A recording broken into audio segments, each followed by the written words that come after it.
Cool. Are you able to hear that? No? Yes. You're able to hear that. Cool. I guess that's a new feature in, I'm just going to record this. Okay, here we go. So we're in the middle of studying chapter 32.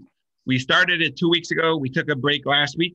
I was in New York for a quick visit for a friend's daughter's wedding and to visit the Rebbe's resting place, the OL. So I had a quick visit, but we are back. So I wanted to give almost just a general overview. It's a very powerful chapter. And 2 weeks ago when we studied it together, we had some questions on it. So I want to give a general framework and understanding where the flow of this chapter comes from and what the main theme of this chapter is, so that you can walk away from today's class with one idea of the essential theme of the chapter of the day. So in the past few chapters, oh, Frida, is that your son? Oh, you're muted, but he looks handsome. I'm sorry, Frida, you're muted. Okay. Okay, thank you, Frida. So in the past, we were learning, and it's not so important to know what we learned in the past for this chapter, but just to see where the flow comes in.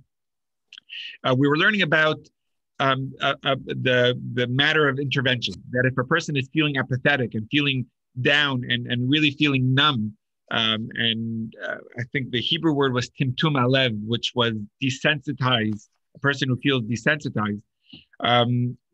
We said don't feel. Of course, we said we should work through it. But in chapter 31, the Alter Rebbe was almost understanding that a person who is feeling that way and really does the intervention, which means yelled at their animal soul, at times could feel down and say, "Look what I've become." So one of the last things we learned about in chapter 31 was the idea of our chief identity. We should chiefly identify with our soul, with our neshama, with our godly soul. Even at least conceptually, even if we don't feel that way every day and we don't feel that way on a normal basis, but we should conceptually just emphasize our identity as being the soul. And our animal soul, the other soul, the animal soul, look at it more as a hindrance. Because we were dealing with apathy, and to get out of it, you need to be frustrated. You need to be annoyed at your animal soul for not only wasting your time, but for allowing you to get caught up in pettiness and things that is just bogging you down. So we were saying that it's okay to be frustrated with your animal soul, but the main thing was about identity. That who am I? What am I? I am a soul. I happen to have a body with shortcomings and flaws that I have to work through. But your main identity should be your soul. So meaning instead of looking at yourself as human beings that occasionally have a spiritual experience, we should look at ourselves more as spiritual beings that also have human experiences. Yes. Meaning that is a main identity shift. That who are we? What are we? We're not what our shortcomings tell us we are. We're not what our temptations tell us we are, even though we have them. But we are spiritual beings. I am a soul.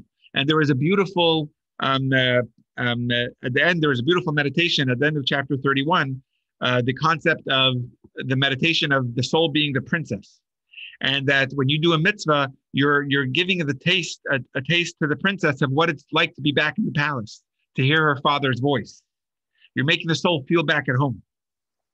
So you're identifying with your soul. You're having empathy, compassion on your soul. That was the main thing we ended at chapter 31. But now chapter 32 comes in a beautiful way and says, hold on. Once we're learning about the identity of who we are, in chapter 33, we're going to continue along that identity, continue along the theme of working on our neshama. But let's take one break over here. And chapter 32, it tells us if we identify this way, our concept of love and Ahavat Yisrael, which is love for every single fellow Jew, will shift tremendously. So I want to explain that. So that's how we segue into chapter 32, which I mentioned in our previous class, that 32 in Hebrew is Lamed Bet, which means the word Lev in Hebrew, which means the heart. This is the heart of the Tanya because it talks about our heart. It talks about how we could love other people with a very strong um, um, full sense of love. So, what is an obstacle to love, to love of a fellow Jew? What is an obstacle to our love? It's an illusion that we are separate. It means I am me, you are you. You take away from me, and I take away from you. It seems like we are oppositions to each other. This separation, that comes from our bodies. That comes from our animal soul. So, for example, if we're at Kiddush and there's only one brownie left on the plate, and it's being passed around, and the person right before you gets the brownie, and you really wanted it, the fact is that he got the brownie, I didn't. So I wish he wasn't there. I wish I was in front of him, because his being is opposing mine. He's getting the brownie that I wanted. Or I come in, and right before me, someone came in and took the seat in shul right before me, the seat that I wanted to sit in, or took the sitter that I like using. That's an opposition to my being. And it's not just physical things about brownie and seats. It's also if it's attention, that I want the attention, but you're in the room, and therefore you're getting the attention. So you're an affront to me. You're a threat to me, to my my brownie, to my attention. You took the brownie, I don't have it. You took the seat, I can't sit on it. You took the attention, it's less attention for me. So there's a limited amount of resources, of brownies in the shul, and you took it, so I'm not getting it. So we are separate, meaning it's me versus you, so to speak. So yes, we have relationships, and we have very intimate, close relationships.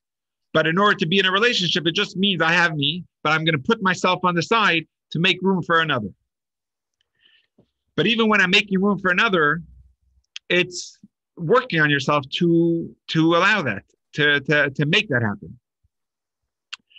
So in the term of the Mishnah that the Tanya is quoting in this chapter, that's called an ava shetluya bedavar.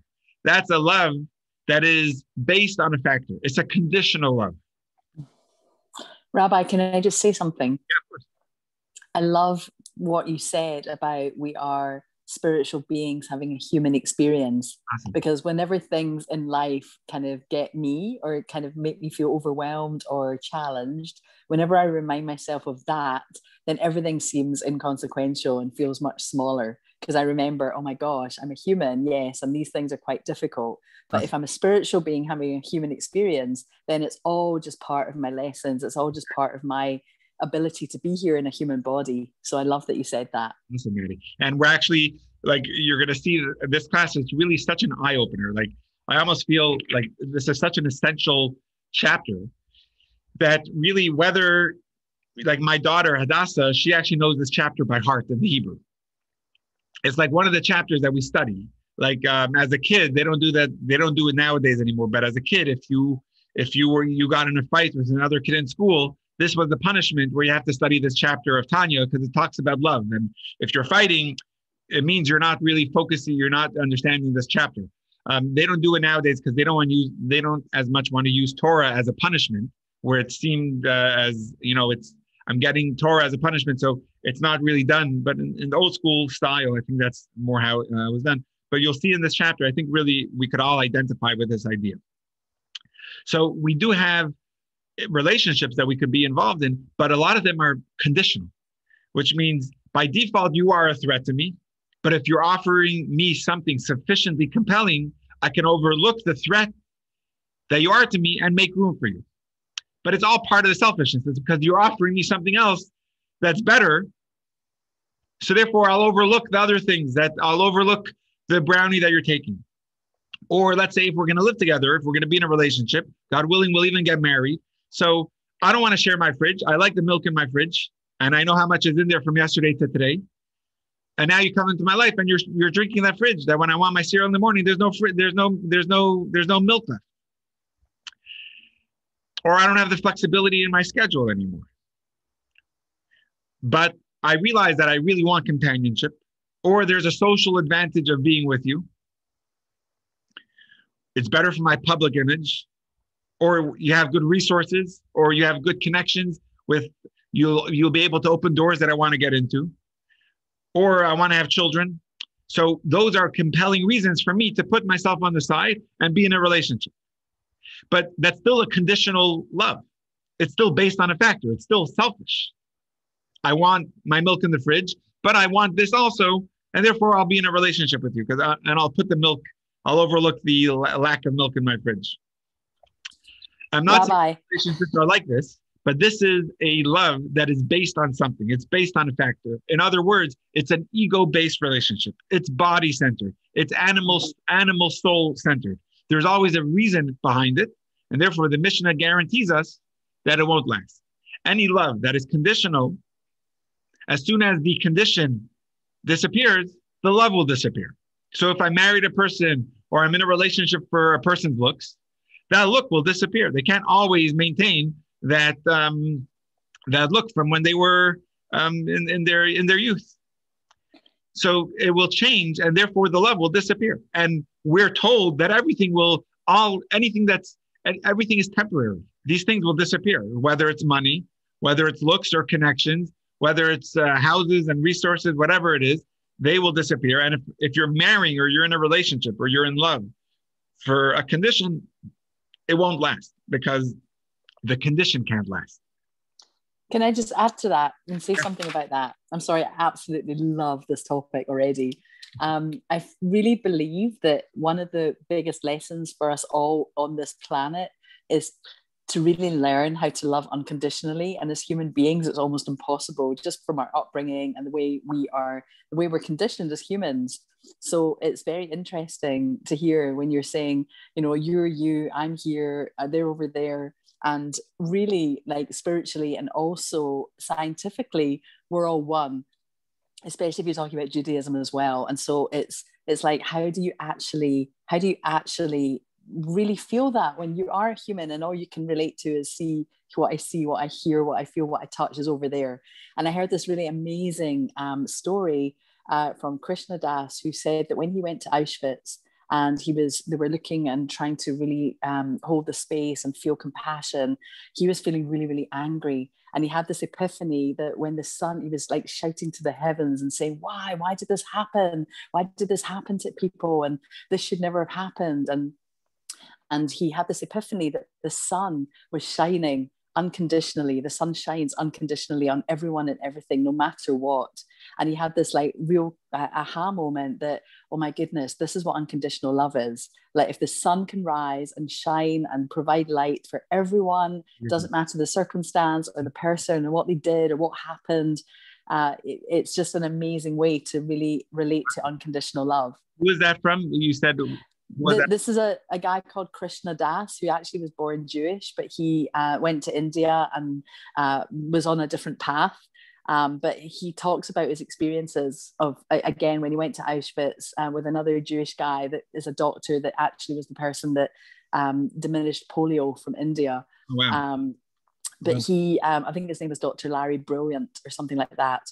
But he was basically saying that he was looking around and thinking, this is such a beautiful place. But then he realized this is where Auschwitz happened. This is what happened.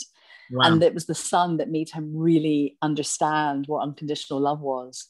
Unbelievable. I never heard that story before, Maddie. That's amazing. That's amazing. Wanted to share that. Thank you. That's right on that example of the sun. Let's get back to it, because now we'll see the contrast to it. That's incredible. So when you have conditional love, it's based on a factor, and that's passing. That won't remain. Then let's see.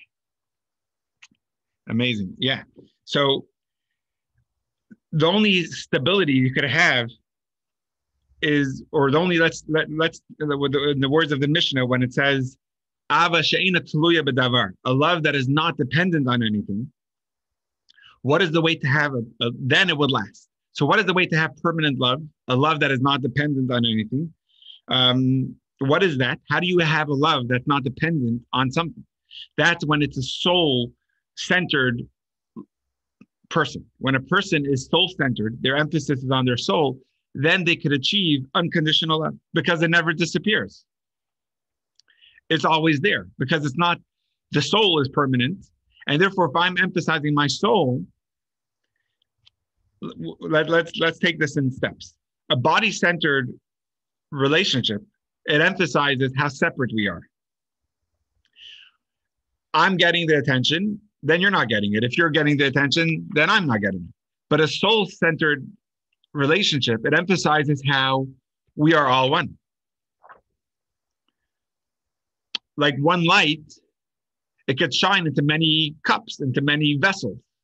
It's one light, but it's shining everywhere equally. Or like Maddie was saying, if you have that perfect sun, think of if you've ever been to Hawaii or even here in beautiful California. If you're ever, I'm usually not on the beach at sunset. I'm usually doing it's bath and bedtime around then. But if you're ever been at a beautiful sunset where the perfect orange sun is like round and shining brightly over the water reflects that sunset, that sunlight. And it looks like almost, if you look at the water with the waves, it almost looks like there's many points of light and they're all moving, sparkling, and they're flickering in the waves. Now, one light on that water is not taking away from another. That sun is shining everywhere equally. And actually, your light actually makes mine more beautiful because we're all together. And the same is with our soul. We have to realize that we all come from the same sun, which means look at the sun almost as a soul. And we all come from the same soul. It's one big Jewish soul. And it's shining into many, many bodies, into all of our Jewish bodies, but it's the same soul.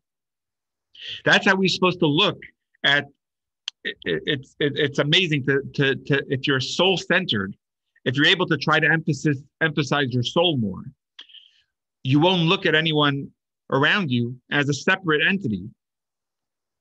They're only separate from body. But in soul, which is the priority, the primary, we're all one. Therefore, your success is really my success. We're all together. We're all one.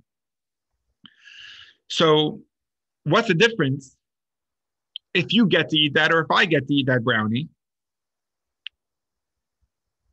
I get it if you get it.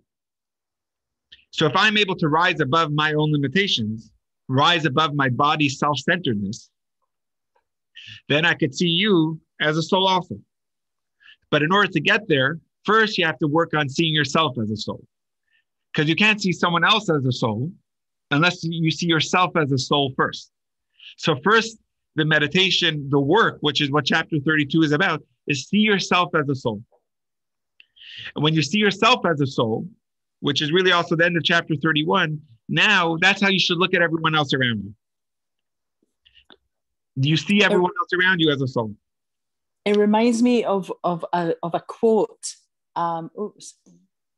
It reminds me of a quote that you said, that I've actually quoted you since you said this a few weeks ago, that my joy is your joy and your joy is my joy. Do you remember saying that? Yeah, absolutely. Wow. And ever since you said that, I have been saying that. I've been saying a very wise man said that my joy is your joy and your joy is my joy, which is also known as driftwood, where if you hear about someone else's success, then you can either feel jealous and like resentful, or you can think, oh my goodness, I'm hearing about their success because it's possible for me too. Amazing. So I love that you said that, and I've used it since. So thank you. You're welcome. And that's actually what today's class is really, it's emphasizing this point.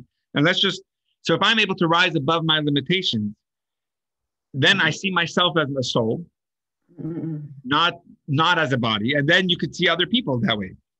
So I like that. Yeah, I like that very much because I find it very, very difficult to see somebody as a soul if that person is rude to me, say. And it's like, oh, why can't that person be nice or nicer? But if it's such a challenge to say, but if I see myself as a soul, all that it should be able to like evaporate. Yeah. Does that make sense? Yeah, absolutely. So there are the laws of physics, which means only one person could sit in that seat and only one stomach could eat that brownie.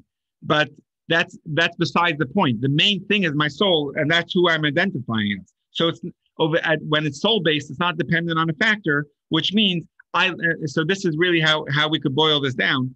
I love you not because of who you are. I love you because of who I am. That's essential love. That's the love in essence, where it's not based on you.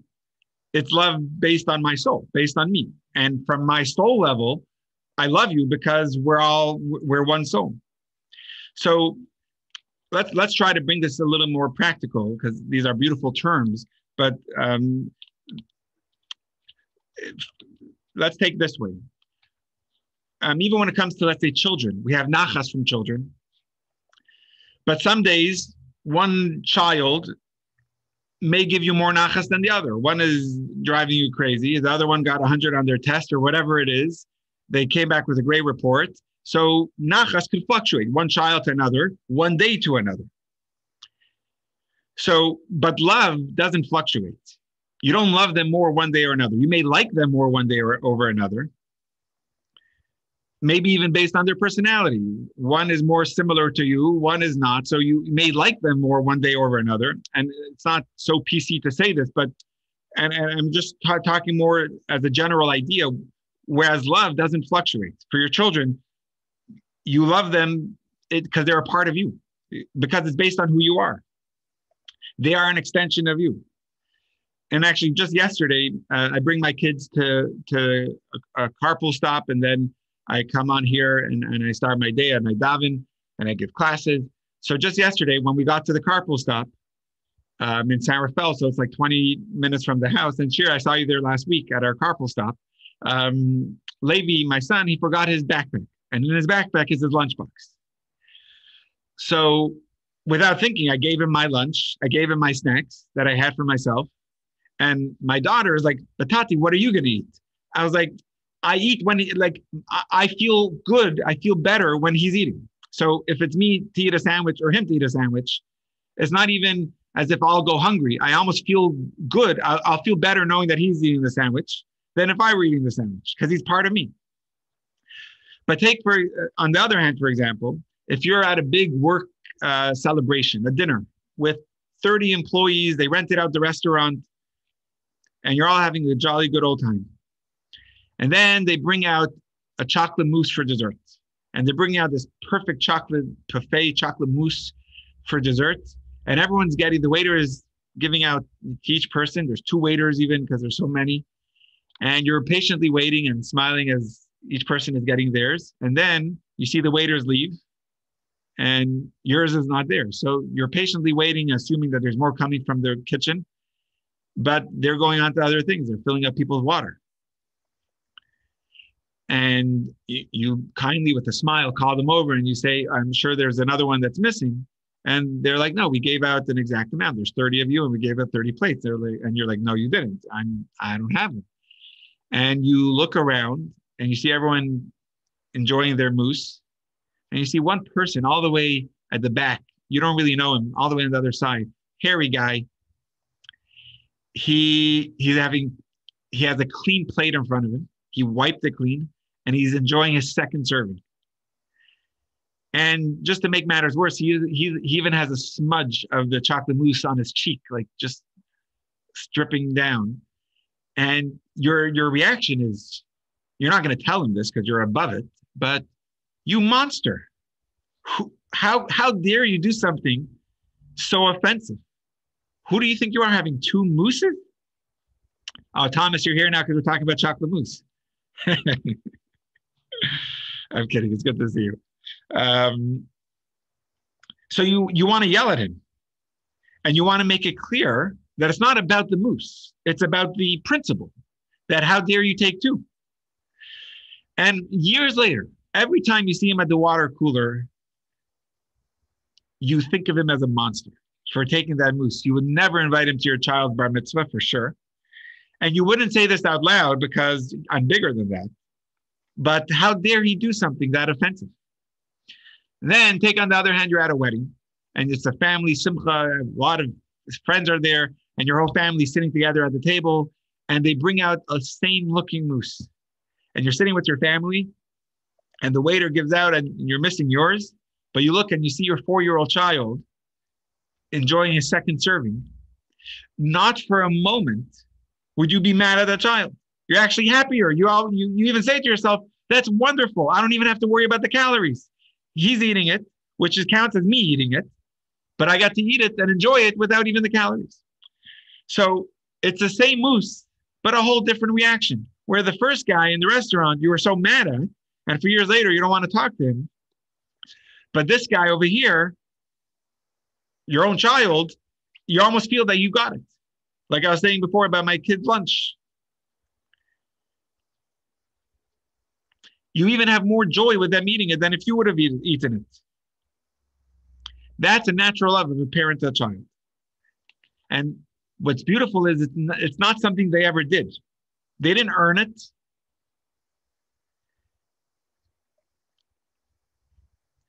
But when a guy in the restaurant does it, you don't feel any joy.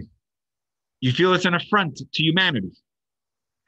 But when it's your own child, you're so happy. That's Ahavat Yisrael that we're learning about in chapter 32. It means that by all rights, we should feel the same about every single Jew as if it is me. Love him like you would love yourself, as much as you love yourself. In fact, you should love him even more than you love yourself. Because if I'm going through something like in chapter 26, going through a rough patch, guilt or shame or bad thoughts during prayer and spiritual growth, then you could rationalize and you could say there's a benefit to it. I will gain something out of it. I have to grow from it. So when it's your pain, when it's my own pain, there's something I have to utilize in it to grow from it. Like we're learning from King Solomon in the previous chapters, that in every time of bitterness, there should be a growth, a profit out of it. But if it's your pain that I'm seeing, I should feel nothing but pain for you, sadness for you. Or if you're going through a joy, like Maddie was saying before, I should feel nothing but joy for you because you are an extension of me. And you're not only from a body place, animal soul center, then you are different than me. You are taking the attention or the brownie instead of me, or the chocolate mousse.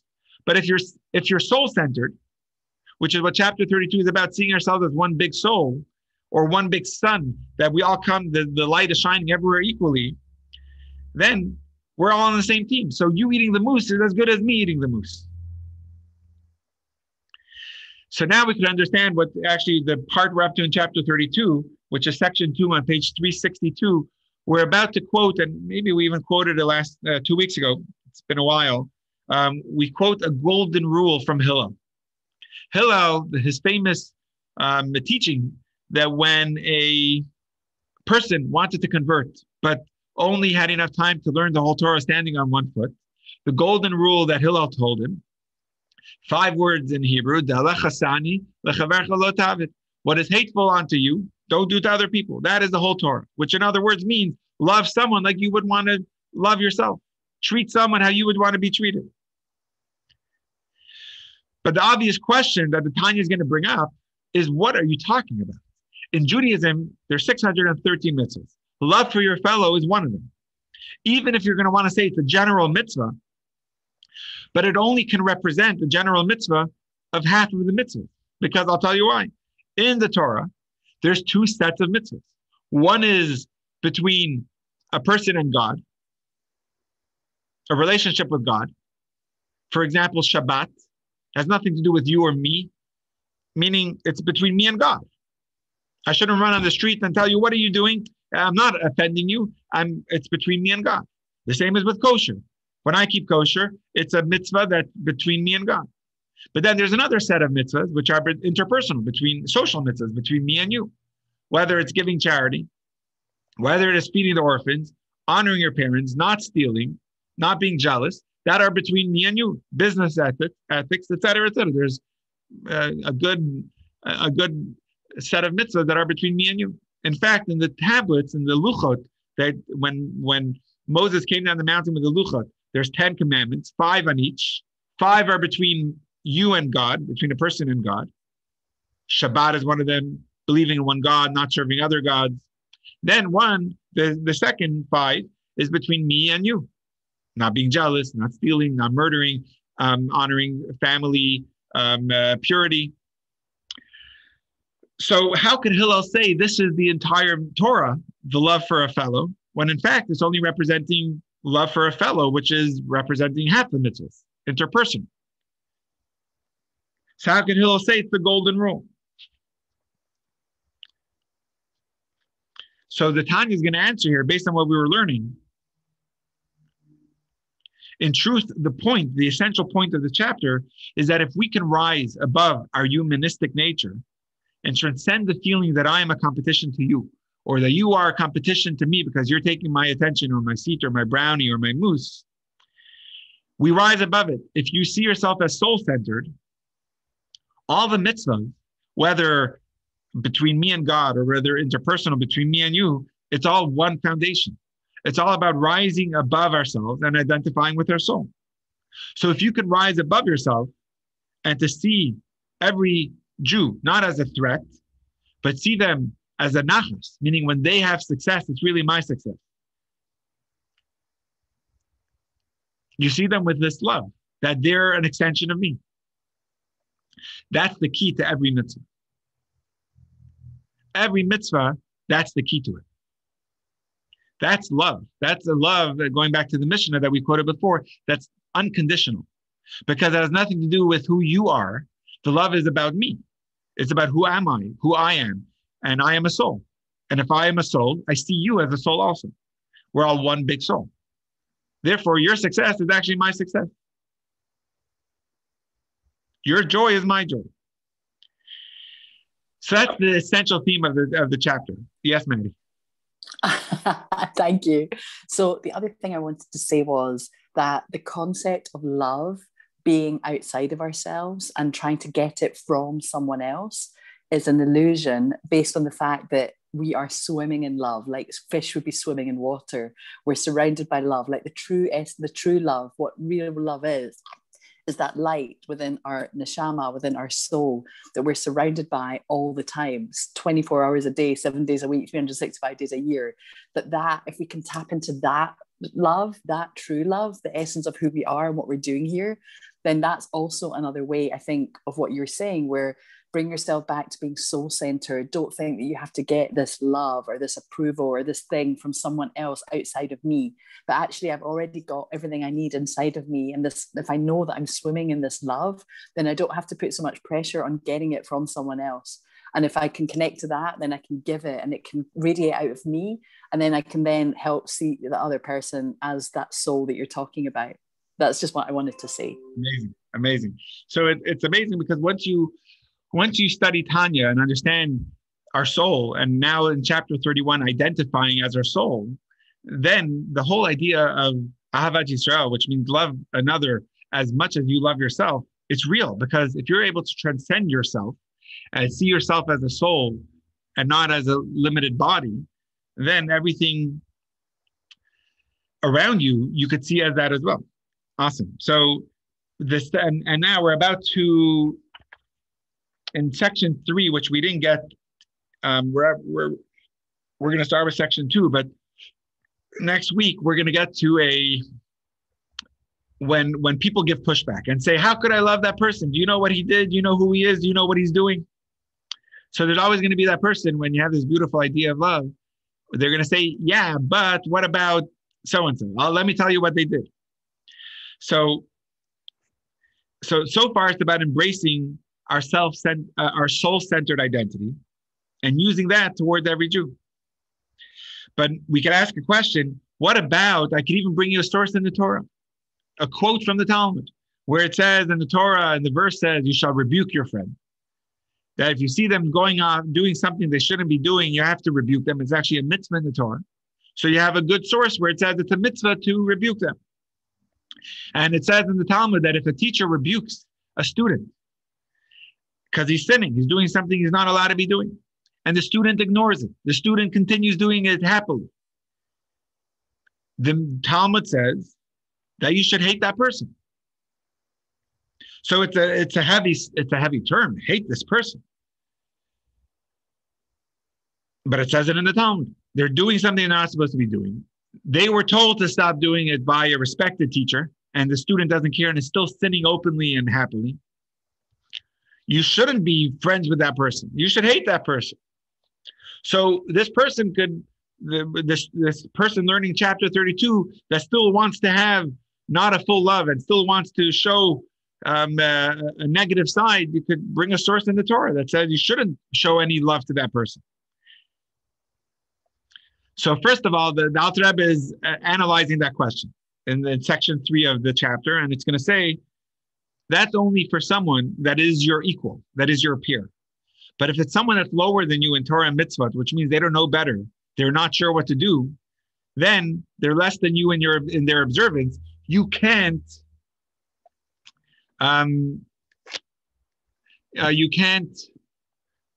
utilize this Talmud to hate them because they're different than you. And we're gonna, I do want to get to inside, but section 3 and 4, it's gonna get to how to relate to those type of people and really how to still love them. That don't think you could use that as a cop-out to say, that type of person I could rule out. We're going to learn in the chapter very delicately how every single person deserves your love, and how even those people, the Talmud, how it referred to love those people. So we didn't get to that part inside. I didn't even have a time to fully analyze that section. So we'll get to that part in probably next week. But for now, let's continue inside. So we'll be in the Kindle in the book, it's going to be on 362. And I will pull it up in the Kindle as well. You may hear a noise as it's pulling up. Let's see. Okay. This second phase, shift or returning. Oh, here we go. Let's just pull it up. And let's just take some questions first. I love the comments that were coming in. If you are shining by light, Hashem's light, which is love, and everything here is and beyond. Awesome. I feel like I could talk about this chapter for weeks and weeks and weeks. It's so exciting.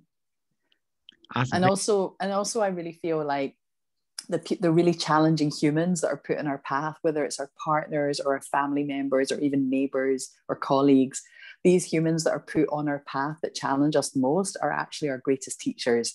And I feel like they're there to teach us something. That's how can we still hold on to that self-love and still learn to love them and see them as souls, even when they're being the most challenging.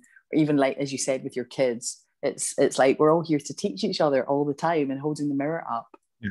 So, and there is one question that's coming in about explain boundaries, that if we have this love so strongly, you're going to give everything away. You're going to open your house to a bunch of people to just take over and kick you out of your own house because you want to be fully open and love. So there does have to be boundaries, definitely, with your time, your money, but where to put those boundaries, that's interesting. Let's see. I don't know if it's going to get to the end of this chapter. So let's just think. Of course, you need to take care of yourself. But we won't get to it anytime soon. In a different section of Tanya, not even in these 53 chapters that we're in the middle of, but in a section of Tanya, the last sections, where it's actually letters of the Alter Rebbe that he wrote to different communities. He says about giving charity, and he says that you have to give more than what you are able to, because when it comes to these matters, you have to, barring obviously the essentials, you need to take care of yourself first, but after that, you have to be able to give. So it's interesting to try to come up with boundaries of, how much to give and how much to actually to take care of yourself and take care of your family first. It's an interesting thing because once you have this power of love, you almost want to just open your wallet and let anyone just come in and take. It's a good point to keep in mind. Let's try to get it inside. There's some beautiful quotes we're going to see in the Tanya. It's like a really empowering and uplifting section. So let's see. I think my screen is shared. I'm just going to make it bigger. So I have us that we did already section 2. Does that sound right, Robin, to you? Oh, were you here 2 weeks ago? I don't remember. I was not. I missed class. So okay. I'm going to read section 2 again just because I found it very empowering. So I'm just going to turn back one page. And we're just going to requote Hillel, which is the golden rule. So let's just get into section 2. Loving your fellow is the whole Torah. And this, if you're looking in the book, it's on 362 at the bottom. And this will help us explain Hillel, the elder's comment about observing this mitzvah of loving your fellow as yourself. It's the whole Torah, all of it. The rest is commentary, etc. Hillel's statement was not an exaggeration, right? Because the question we could ask ourselves is, what are you talking about? It's only half of the Torah, only the interpersonal mitzvahs. So the way he answers it is, the mitzvah of loving your fellow has a spiritual dynamic which mirrors the spiritual cause and effect systems of the Torah. As we have seen, the cause which brings you to love your fellow is disregarding the mentality of the animal soul body and shifting to the higher consciousness of the divine soul. The effect is that you bond and connect with your fellow. These two phases of initially transcending the physical and then returning to connecting with it amid a higher consciousness represent the fundamental basis of the Torah's spiritual dynamic. Reaching higher and then translating it into action, connecting with it on a physical level. For the Torah's whole basis and root principle is twofold. The Kabbalists describe the cycle as ratzo followed by shuv, which literally means running towards transcendence and subsequently returning to the sensory worldly reality. The example I gave 2 weeks ago was about the chassid who was in such a spiritual ecstasy, he almost was expiring from his soul wanting to leave. And his friend, who was the Alter Rebbe, actually came with the bagel and butter and stuffed it in his mouth to bring him back to this world. You have to have the shuv, which is the return to the worldly reality. The Torah's first root principle is to raise and elevate the soul's importance over the body, lifting the soul higher and higher to the root and source of all the worlds, which is Ratzah, transcendence. And also, as will be explained below, the second root principle of the Torah is to draw down God's infinite light into the spiritual space, referred to by the Zohar as Knesset Yisrael, which is the source of the souls of all Israel. This second phase, which is shuv, or returning, is the mirror image of the first, a reconnecting of the transcendent reality reached by Ratzo and drawing it back down into a more worldly entity, in this case, our souls. So reaching higher and then coming back into the world. So that one will merge with one. The one God will merge with our souls. And this happens specifically when they are united down and below in this world, but not when there is division among the souls, God forbid, which means this idea of having the one God merge with our souls, meaning to be fully in a spiritual place, meaning godliness, Shekhinah, God's divine presence. To be united here, it can't happen when there's division. For the blessed Holy One won't dwell in a blemished place. And as we say, bless all of us, our Father, as one, with the light of your face, which is a quote in our Amidah, where we say, Barcheinu Avinu, Kolanu Ke'achad Bar Penacha. We have to be all as one in order to be able to receive the light of Hashem's face, as has been explained at length elsewhere. And let's just see, I guess he's going to explain it here. In order for the second phase, which is shuv, to be effective, for God's infinite light to gush into Knesset Yisrael, which is the source of our souls, we need to be united down here in the physical world.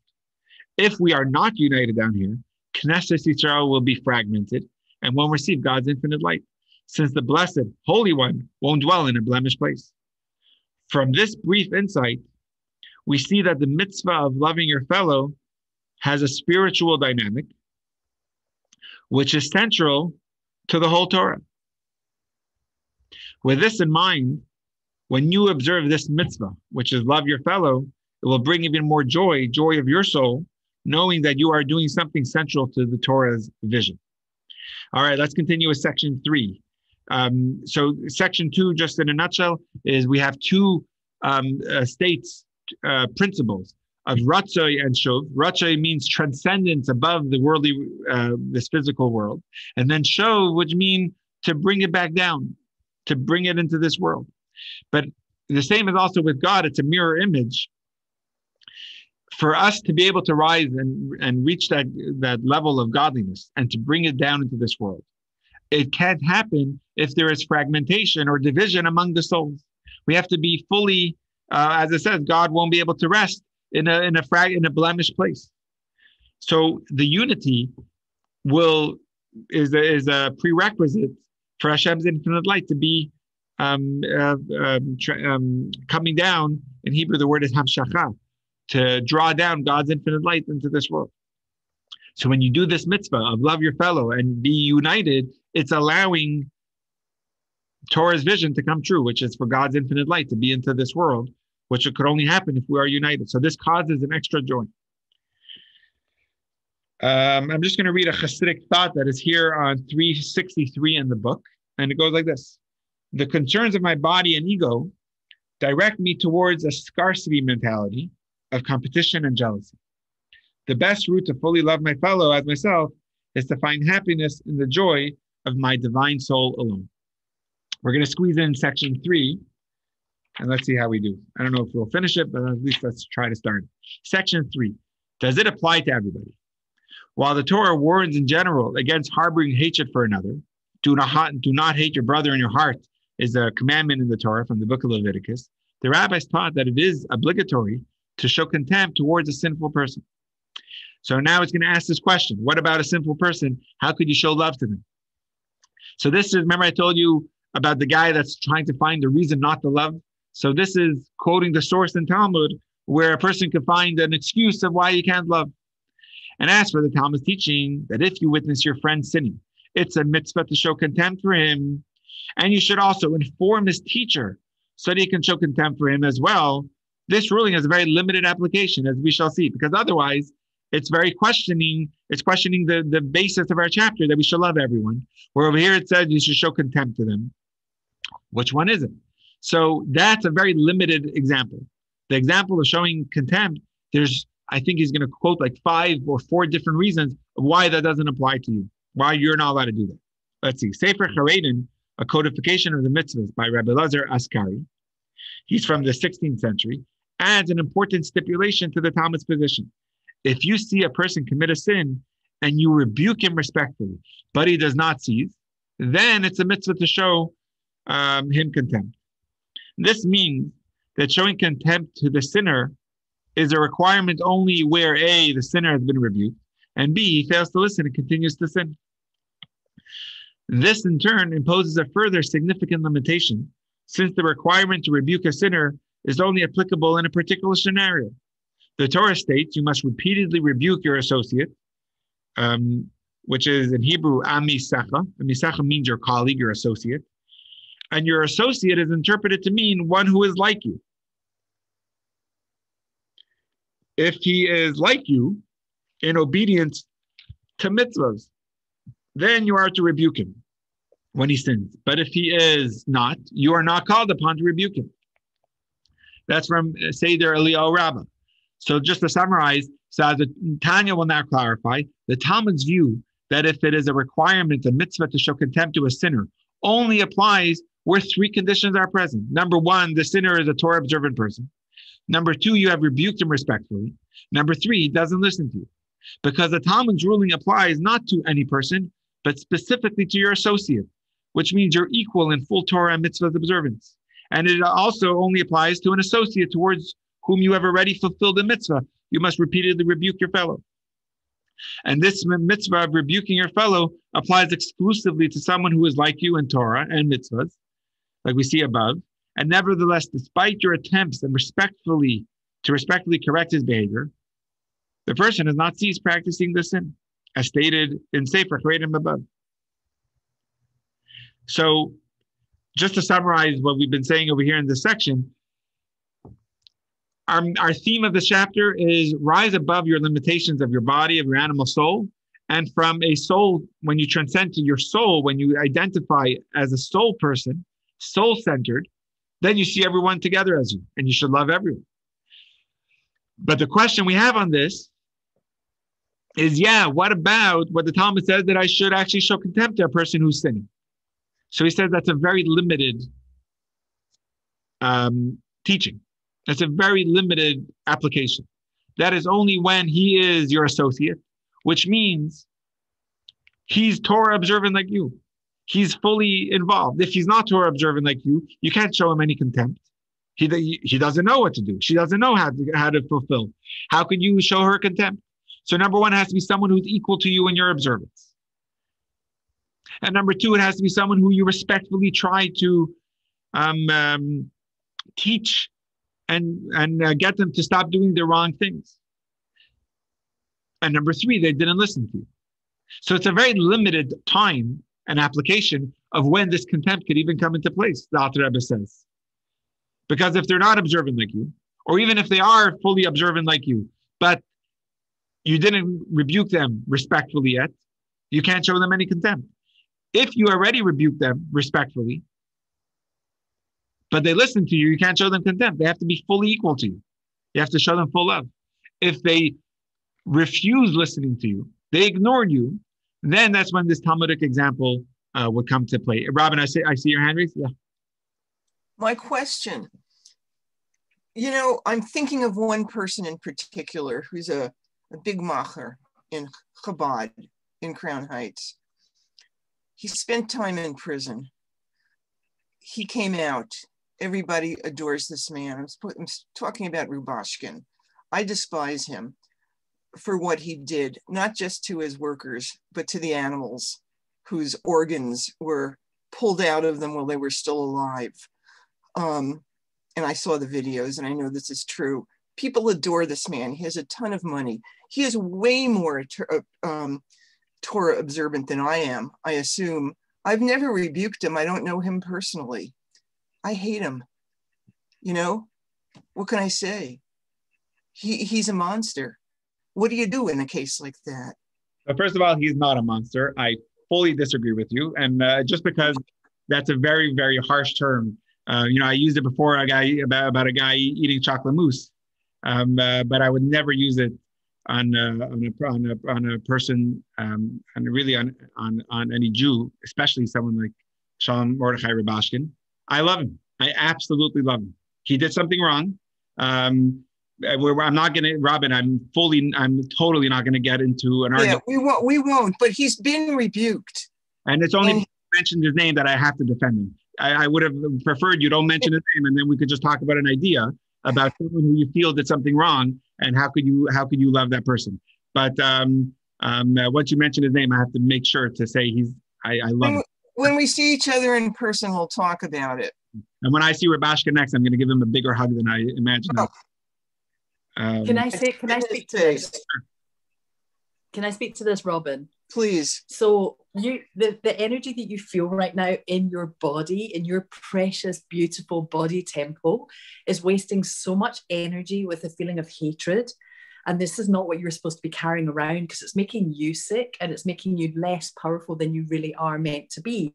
And so if you can look at this as, if I can practice forgiveness, even if it's really difficult, even if this is like so difficult for you and you cannot forgive, then this is almost like a get on your knees and pray moment to say, please God, give me the strength, give me the open-heartedness to see how I can forgive this person, because I don't want to carry around this hatred in my body.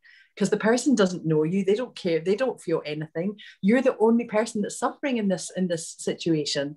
So do you want to carry that around with you and bring your precious energy down? Or do you want to just think, you know what, we're all human, we all make mistakes. I do not forgive the behavior, but I forgive the human being.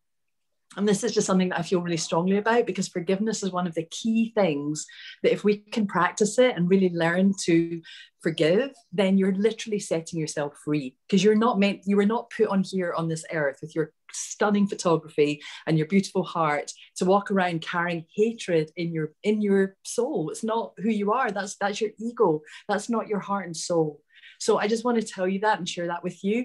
And if you want to talk about it after this call again, I'm so happy to talk to you one-on-one, because I do a lot of work with forgiveness, and I've been there myself, and it will set you free, because this is not you talking, this is your ego talking and your human judgment mind. So that's all I wanted to offer. Thank you. Thank you, Maddie. Thank you. And you're not alone. You're human. You're doing the best you can. And we all have moments where we feel annoyance and hatred and anger. But this is really something for you to learn, and you can actually thank this person and say, thank you so much for making me stronger, because with every fiber of my being, I don't want to forgive you, but maybe that's why this person is showing up, or what they did is showing up in your life to help you overcome this, to become even more humble and to become like the even greater version of yourself. by being able to overcome this thing that you're feeling that is really not yours. It's just a judgment, and it's just a lesson for you. So thanks. I know I'd like to get over the hatred that I have. There you go. Other people as well. Well, there you go. If that's your true question, then this is brilliant, because it's you have to just let your ego say to your ego or your fear, I'm going to put you away. I'm going to send you on holiday to Barbados for 2 years. You're actually driving me nuts right now because I actually want to forgive. So you're just holding me back from this. So I'm going to put you away. I'm going to send you away, and we'll talk in 2 years' time. But right now, I've got this, and I want to forgive, and I'm going to do it with or without you. Amazing. So I just wanted to share that. Chapter. Amazing. Thank you, Maddie. Awesome. You're a better person than I am. I think sometimes it's not so easy to forgive. And I think it's complicated. If I'm remembering other things that Robin has talked about, that you've talked about, Robin, we all have a history, and whatever happened to us a long time ago can get in the way. And sometimes we